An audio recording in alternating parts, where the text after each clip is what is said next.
It started with a scream. From my second-story window, I watched two strangers in gray polos shove my kids into the back of a black SUV. My heart stopped. I tore down the stairs barefoot, yelling their names. Caleb. Rosie. But the SUV was already halfway down the dirt path that cut through the woods behind our ranch. I didn't recognize the men, but the words stenciled across the vehicle made my blood run cold. Suncrest HOA enforcement. This wasn't just some neighborhood dispute. This was a kidnapping, and they had no idea who they were messing with. You see, I used to wear a different kind of badge, not one for power trips, but for justice. I'm Everett Cole, 64 years old, retired federal judge, and I built this ranch to get away from the very madness that just rolled up my gravel driveway.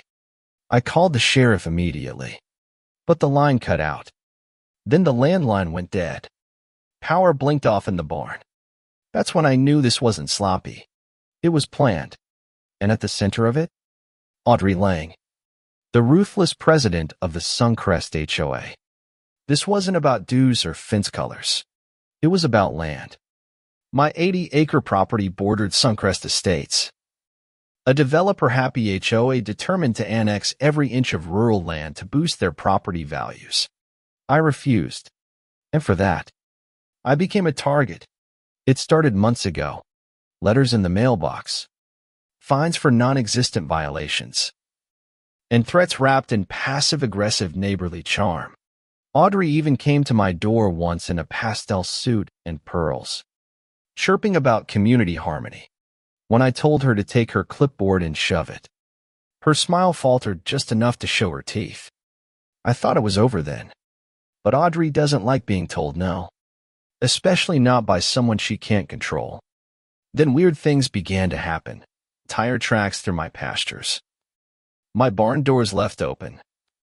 My dogs poisoned.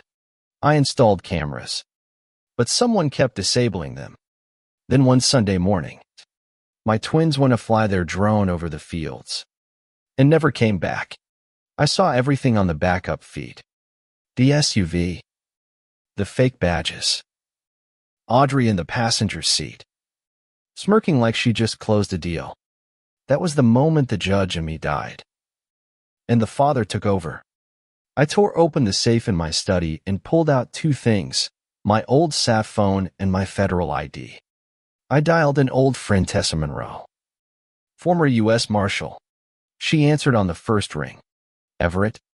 Haven't heard that name in years. They took my kids. The HOA. Suncrest. I need eyes now. 10 minutes later, I was geared up and heading toward the clubhouse in the woods behind the subdivision. I parked a quarter-mile out and crept through the tree line. And there it was, the black SUV, parked outside a plain-looking community center. Inside a white utility van nearby, through a crack in the window, I saw them, my babies, blindfolded, zip-tied, still breathing. I held it together, barely, snapped photos, called Tessa, confirmed. They're here. I need backup. Now. She was already en route with 2 agents. 10 minutes. And that's when I heard her voice. Audrey. Pacing outside the clubhouse with a walkie-talkie. Once he signs over the land, upload the documents to the registrar. I don't care how. Just do it. Then she said something that turned my blood to ice. If he refuses, we leak those fake abuse files. No one believes a washed-up judge over a mother of 3. I activated the body mic hidden in my coat.